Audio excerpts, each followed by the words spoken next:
Sir, ഇപ്പം civil engineering എന്ന് പറയുമ്പോൾ പല മേഖലകളുണ്ട് അല്ലേ? അപ്പോൾ ഏതൊക്കെ മേഖലയിലാണ് സിവിൽ എഞ്ചിനീയറിംഗ് കഴിഞ്ഞ ഒരാൾക്ക് ജോലി സാധ്യത ഉള്ളത്? നമുക്കിപ്പോൾ പല മേഖലയിലും സിവിൽ എന്ന് പറയുമ്പോൾ പല മേഖലയിലും നമുക്ക് ജോലി സാധ്യതകളുണ്ട്. അതിൽ നമുക്കിപ്പോൾ തരം തിരിച്ച് പറയുകയാണെന്നുണ്ടെങ്കിൽ നമുക്ക് ആദ്യം സ്ട്രക്ചറൽ എഞ്ചിനീയറിംഗ് പറയാം. സ്ട്രക്ചറൽ എഞ്ചിനീയറിംഗ് എന്ന് പറയുമ്പോൾ ഒരു കെട്ടിടം എടുക്കുകയാണെങ്കിൽ ആ കെട്ടിടത്തിൻ്റെ ഡിസൈൻ എങ്ങനെയാണ് ചെയ്യേണ്ടത്, അതിൻ്റെ കരുത്ത് എങ്ങനെയായിരിക്കും, അതിൻ്റെ ഇൻറ്റഗ്രിറ്റി എങ്ങനെയായിരിക്കും. അപ്പോൾ ഇത്തരം കാര്യങ്ങളിലൊക്കെ ഉൾപ്പെടുന്ന ഒരു വിഭാഗമാണ് ആക്ച്വലി സ്ട്രക്ചറൽ എഞ്ചിനീയർ എന്ന് പറയുന്നത്. ഓക്കെ, ഇപ്പോൾ ഒരു ഹൈ റൈസ് ബിൽഡിംഗ് എടുക്കുകയാണെന്നുണ്ടെങ്കിൽ അതിനകത്തോളം അതിൻ്റെ ഹൈറ്റിൻ്റെ കാര്യങ്ങൾ, ഓക്കെ, ഇപ്പോൾ ഒരു അപ്പാർട്ട്മെൻറ്റ് അതിൻ്റെ അങ്ങനത്തെ എല്ലാ ഡിസൈൻ വിഭാഗത്തിൽ വരുമ്പോൾ അതൊക്കെ എങ്ങനെയാണ് മെയിൻറ്റെയിൻ ചെയ്യുന്നത്, അതൊക്കെ വരുന്ന ഒരു വിഭാഗമാണ് ഏത് സ്ട്രക്ചറൽ എഞ്ചിനീയറിംഗ് എന്ന് പറയുന്നത്. ഇനി നമുക്ക് വേണമെങ്കിൽ ജിയോ ടെക്നിക്കൽ എഞ്ചിനീയറിംഗ് പറയാം. മാം ഒരു ജിയോ ടെക്നിക്കൽ എഞ്ചിനീയർ ആണ് അല്ലേ? എന്തൊക്കെയാണ് മാമിന് പറയാം എന്തൊക്കെയാണ് ജിയോ ടെക്നിക്കൽ എന്ന് പറഞ്ഞാൽ? ബേസിക്കലി ഫൗണ്ടേഷൻ എഞ്ചിനീയറിംഗ്, സോയിലിന്റെ സ്റ്റെബിലിറ്റി ടെസ്റ്റ് ചെയ്യുന്ന ഒരു ഫീൽഡാണ് അത്. അപ്പോൾ നമ്മൾ ഇപ്പോൾ ഏതൊരു കൺസ്ട്രക്ഷൻ എടുക്കുകയാണെങ്കിലും അവിടുത്തെ സോയിൽ സ്റ്റേബിൾ ആയിരിക്കണം. അപ്പോൾ സോയിലിന്റെ ടെസ്റ്റ്, വേറെ ലബോറട്ടറി ടെസ്റ്റ് ഒക്കെ വരുന്നതാണ് ജിയോ ടെക്നിക്കൽ എഞ്ചിനീയറിംഗ് ബേസിക്കലി.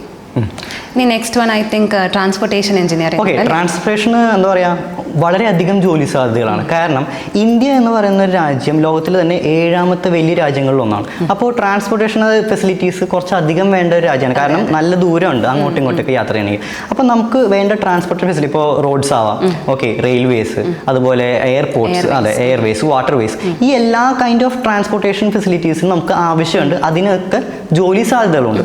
ഇപ്പോൾ നമുക്ക് അറിയാം ഇന്ത്യയിൽ തന്നെ ഏറ്റവും വലിയ ജോബ് റിക്രൂട്ടർ എന്ന് പറയുന്നത് ഇന്ത്യൻ റെയിൽവേസ് ആണ് അല്ലേ? അതുപോലെ തന്നെ എന്താണ് national highway authority of India, NHAI, highway എഞ്ചിനീയറിംഗിലൊക്കെ ഇഷ്ടംപോലെ ജോബ് റോൾസ് വരുന്നുണ്ട്, വേക്കൻസീസ് വരുന്നുണ്ട്. ഇപ്പോൾ മാം നേരത്തെ പറഞ്ഞ ജിയോ ടെക്നിക്കൽ എഞ്ചിനീയേഴ്സിൻ്റെ കാര്യം പറയുകയാണെന്നുണ്ടെങ്കിൽ ഇപ്പോൾ തന്നെ എന്താ പറയുക, ടണൽ നിർമ്മാണം. നമുക്ക് ഏറ്റവും അധികം എക്സാമ്പിൾ പറയാൻ പറ്റാവുന്ന ഒരു കാര്യമാണിത്. നമുക്കിപ്പോൾ ഏറ്റവും അടുത്താണ് തൃശ്ശൂർ ജില്ലയിൽ ഇപ്പോൾ കുതിരാൻ ടണലിൻ്റെ പിന്നിലും പ്രവർത്തിച്ചത് ആക്ച്വലി എന്താണ് സിവിൽ എഞ്ചിനീയേഴ്സാണ്. അവിടെ ഇഷ്ടംപോലെ സിവിൽ എഞ്ചിനീയേഴ്സിന് വേക്കൻസീസ് വന്നു. റോത്താങ് ടണൽ അല്ലേ? അപ്പോൾ അതുപോലുള്ള ജോബ് വേക്കൻസീസ് ഇഷ്ടംപോലെ ഉണ്ട് നമ്മുടെ രാജ്യത്ത്. ഇനി ടൗൺ പ്ലാനിങ്ങിൻ്റെ ഏരിയ പറയാം. ടൗൺ പ്ലാനിങ് അല്ലെങ്കിൽ അർബൻ പ്ലാനിങ്, ഓക്കെ, അത്തരം മേഖലയിൽ ഇപ്പോൾ നമ്മുടെ രാജ്യത്ത് ചണ്ഡീഗർ എന്ന് പറഞ്ഞ ടൗൺ, ഇത്രയും വെൽ പ്ലാൻഡ് ആയിട്ടൊരു ടൗൺ നമ്മുടെ ഇന്ത്യയിലില്ല. പക്ഷേ ആ പ്ലാൻ ഉണ്ടാക്കിയത് എങ്ങനെയാണ്, അതിനൊക്കെ പിന്നിൽ പ്രവർത്തിച്ച ആളുകൾ സിവിൽ എഞ്ചിനീയേഴ്സാണ്. അതുപോലെ കൺസ്ട്രക്ഷൻ മാനേജ്മെൻറ്റ്, അങ്ങനെ ഒത്തിരി ജോലി സാധ്യതയുള്ള ഒരു അതെ, എൻവയോൺമെൻറ്റൽ എഞ്ചിനീയറിംഗ് ഏറ്റവും കൂടുതൽ ജോലി സാധ്യതയുള്ള ഒരു മേഖലയാണ് എൻവയോൺമെൻറ്റൽ എഞ്ചിനീയറിംഗ്. കാരണം ഇപ്പോൾ പൊല്യൂഷൻസ് അല്ലേ, പൊല്യൂഷൻസിനെ എങ്ങനെ കൺട്രോൾ ചെയ്യാം, ഇപ്പോൾ പൊല്യൂഷൻ കൺട്രോൾ ബോർഡിൽ കിട്ടുന്ന ജോബ് ഓപ്പർച്യൂണിറ്റീസ്, അതുപോലെ വാട്ടർ അതോറിറ്റീസ്, അത്തരം കാര്യങ്ങളിലേക്കൊക്കെ കിട്ടുന്നത് ഈ പറയുന്ന എൻവയോൺമെൻറ്റൽ എഞ്ചിനീയർ. അത് സിവിലിൽ എത്രയും വേക്കൻസീസ് നമുക്ക് ഒഴിവിലുണ്ട്. ഓക്കെ സർ, ഇനിയിപ്പോൾ ഒരു സിവിൽ എഞ്ചിനീയറിംഗ് കഴിഞ്ഞ ഒരാൾക്ക് സിമിലർ ക്വസ്റ്റ്യൻ ആണ്, പക്ഷേ ഏതൊക്കെ ഡിഫറെൻറ്റ് ജോബ് സെക്ടേഴ്സിലാണ് വേക്കൻസീസ് ഉള്ളത്? അതൊരു റിലവൻറ്റ് ക്വസ്റ്റ്യനാണ്. കാരണം ഇപ്പോൾ നമ്മൾ കുറേ ജോലി സാധ്യതകളെ പറ്റി പറഞ്ഞു. പക്ഷേ സെക്ടേഴ്സ് തിരിച്ച് പറയുകയാണെന്നുണ്ടെങ്കിൽ എന്താ പറയുക, പല ജോബ് റോൾസും നമുക്കുണ്ട്. ഇപ്പോൾ പബ്ലിക് സെക്ടർ അല്ലെങ്കിൽ ഗവൺമെൻറ് സെക്ടറിൽ ഏറ്റവും അധികം ജോബ് റോൾസ് കിട്ടുന്നത് സിവിൽ എഞ്ചിനീയറിംഗിനാണ്. പക്ഷേ അത് എല്ലാവരിലേക്ക് എത്തുന്നില്ല. അതായത് ഇപ്പോൾ നമ്മൾ IESൻ്റെ എക്സാം, UPSCയുടെ എക്സാമാണ് IES അല്ലെ, ഇന്ത്യൻ എഞ്ചിനീയറിംഗ് സർവീസസ്. ഈ എക്സാംസ് എഴുതി കഴിഞ്ഞാൽ DMRC പോലുള്ള കമ്പനീസിലൊക്കെ നമുക്ക് നല്ല രീതിയിൽ, അതായത് പബ്ലിക് അണ്ടർടേക്കിങ്സ് ആണ് വരുന്നത്, അതിനകത്തൊക്കെ നമുക്ക് നല്ല ജോലി സാധ്യതകളാണ് വരുന്നത്. ഓക്കെ, ഇനിയിപ്പോൾ ഒരു ജൂനിയർ എഞ്ചിനീയർ എന്നുള്ള പോസ്റ്റാണ് നിങ്ങൾ ഉദ്ദേശിക്കുന്നുണ്ടെങ്കിൽ SSC, സ്റ്റാഫ് സെലക്ഷൻ കമ്മീഷനിൽ വരുന്നത്. അതെ, പിന്നെ RRB, ഇതിലൊക്കെ ഒരു 30,000 വേക്കൻസീസ് എല്ലാ വർഷവും വരുന്നതാണ്. അപ്പോൾ ഈ പറയുന്ന വേക്കൻസികൾ എന്ന് പറഞ്ഞു കഴിഞ്ഞാൽ എല്ലാ കൊല്ലവും ഒരു പെർട്ടിക്കുലർ ടൈമിൽ വിളികൾ വരുന്നുണ്ട്. അപ്പോൾ അതിനനുസരിച്ച് ജോബ് ഓപ്പർച്യൂണിറ്റീസ് വരുന്നുണ്ട്. ഇപ്പോൾ PSUസിൻ്റെ കേസ് പറയുകയാണെങ്കിൽ പബ്ലിക് സെക്ടർ അണ്ടർടേക്കിങ്സിൽ ഇഷ്ടംപോലെ ജോബ് ഓപ്പർച്യൂണിറ്റീസ് ഉണ്ട്. ഇപ്പോൾ നിങ്ങൾ ഗേറ്റ് എക്സാം ജസ്റ്റ് ക്വാളിഫൈ ചെയ്താൽ മതി. അപ്പോൾ ഈ ഗേറ്റ് എക്സാം ക്വാളിഫൈ ചെയ്ത് കഴിഞ്ഞാൽ നിങ്ങൾക്ക് ഇത്രയും ജോബ് ഓപ്പർച്യൂണിറ്റീസ് ഉണ്ട്. നിങ്ങൾക്ക് വരുന്നത് ഇപ്പോൾ NTPCs ആവാം, ONGC, ഓക്കെ, ഗെയിൽ, അതുപോലെ ബെയിൽ, ഇത്രയും കമ്പനീസിലേക്ക് നിങ്ങൾക്ക് അവസരങ്ങളുണ്ട് സിവിൽ എഞ്ചിനീയറിംഗ് കഴിഞ്ഞ്. ഇനി മറ്റുള്ളൊരു സെക്ടേഴ്സിൽ വരുമ്പോൾ പ്രൈവറ്റ് സെക്ടേഴ്സിലേക്കാണ് നോക്കുന്നതെന്നുണ്ടെങ്കിൽ നമുക്ക് എന്ത് ചെയ്യാം, സൈറ്റ് എഞ്ചിനീയേഴ്സ് പോലെ, അതായത് ഇപ്പോൾ ഒരു സിവിൽ എഞ്ചിനീയറിംഗ് കഴിഞ്ഞ ഒരാളാണെന്നുണ്ടെങ്കിൽ സൈറ്റ് എഞ്ചിനീയറിൻ്റെ ജോബ് ഓപ്പർച്യൂണിറ്റി ഉണ്ട്. അത് നിങ്ങൾക്ക് സൈറ്റ് എഞ്ചിനീയറായിട്ട് വർക്ക് ചെയ്യാം. അല്ലാന്നുണ്ടെങ്കിൽ ക്വാണ്ടിറ്റി സർവേയർ, ഇഷ്ടംപോലെ ഓപ്പർച്യൂണിറ്റീസ് വരുന്നതാണ് ക്വാണ്ടിറ്റി സർവേയറിന്. അതായത് ക്വാളിറ്റി ചെക്കിങ്, അത് ക്വാളിറ്റി അനലിസ്റ്റ്. ഓക്കെ, അല്ല എന്നുണ്ടെങ്കിൽ നിങ്ങൾ ഫൈനാൻഷ്യലി സ്റ്റേബിൾ ആണെന്നുണ്ടെങ്കിൽ സ്വന്തമായി സിവിൽ എഞ്ചിനീയേഴ്സ് ലൈസൻസ് ഉള്ളതാണ്. ഓക്കെ, അപ്പോൾ ലൈസൻസ് കിട്ടിയാൽ സ്വന്തമായിട്ട് ഫേം തുടങ്ങാം. അപ്പോൾ അങ്ങനത്തെ ഒരു എന്താ പറയുക, അതും ഒരു ഓപ്പർച്യൂണിറ്റിയാണ്. ഇനി ഇതൊന്നും പോരാ, നിങ്ങൾക്ക് MNC പോലുള്ള വർക്ക് ചെയ്യുന്നുണ്ടെങ്കിൽ ഷപ്പൂർജി പല്ലോൻജി, അതുപോലെ LNT, ഓക്കെ, ഇതുപോലുള്ള കമ്പനീസ്, എഫ്കോൺസ്, അതുപോലുള്ള കമ്പനീസ് സിവിൽ എഞ്ചിനീയേഴ്സിനെ റിക്രൂട്ട് ചെയ്യുന്നുണ്ട്.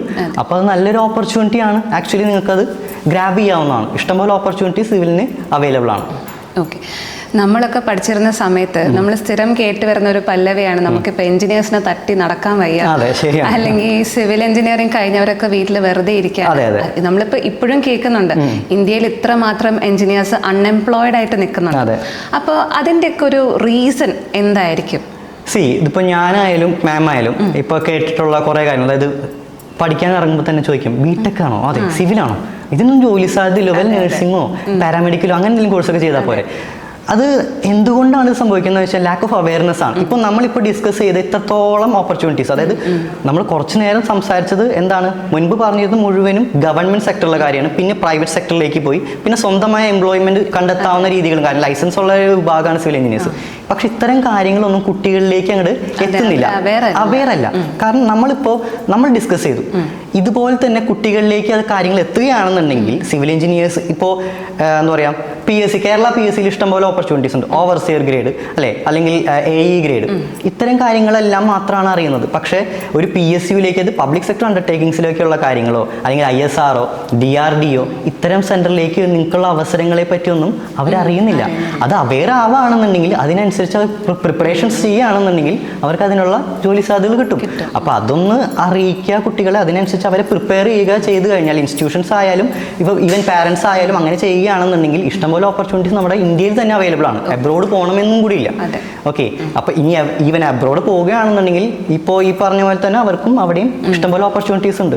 സോ വാസ്റ്റ് ആയിട്ടുള്ള ഒരു ഏരിയ ആണ് സിവിൽ എഞ്ചിനീയറിംഗ്. അതിനനുസരിച്ച് നമ്മൾ ഓപ്പർച്യൂണിറ്റീസ് ഗ്രാബ് ചെയ്താൽ മതി.